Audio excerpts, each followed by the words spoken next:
I never imagined I'd become the kind of husband who trailed his wife just to uncover the truth. But something about Laura's sudden late nights at the office gnawed at me. She had grown distant, avoiding my eyes whenever I spoke, brushing off my touch, and guarding her phone as if it were a vault of secrets. At first, I tried to silence the doubts, telling myself I was being paranoid. After 12 years together, a marriage doesn't just dissolve overnight. At least, that's what I wanted to believe. But the unease in my chest wouldn't let me rest. One Friday, instead of heading home, I drove to the part of town where I knew her coworkers liked to gather after work. Sure enough, her car was sitting outside a dim bar. My chest tightened as I parked. Each step felt heavier than the last. Maybe I was wrong. Maybe she really was with colleagues, and I was about to make a fool of myself. But in my heart, I already knew. Something had broken inside me before I even opened the door. The moment I walked in, I saw her. She wasn't with coworkers, and she certainly wasn't exhausted from work. She sat across from a man I didn't recognize, laughing in a way I hadn't seen in months. Her hand rested casually on his arm, her smile soft and intimate, the same smile she once saved for me.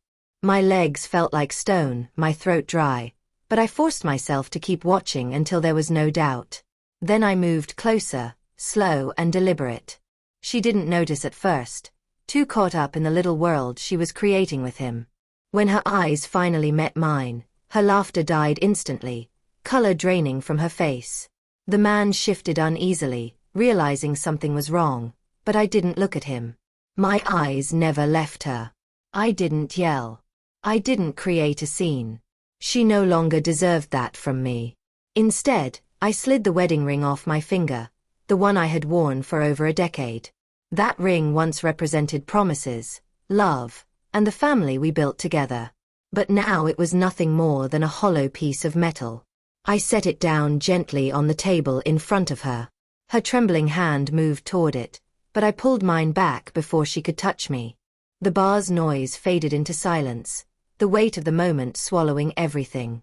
"Please wait," she whispered, her voice fragile, her eyes wide with panic as though she might find forgiveness hidden in mine. But there was nothing left to give. For 12 years I gave her everything I had, and she chose to share her heart with someone else. I glanced at the man beside her.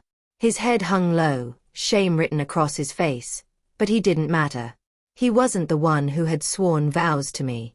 She was. And as I stood there, I realized I wasn't just walking away from her. I was leaving behind the version of myself who once believed her excuses, who clung to fading hope, who refused to face the truth. That man was gone the moment I saw her with him. What remained was someone stronger, someone who finally knew he deserved more than being a second choice in his own marriage.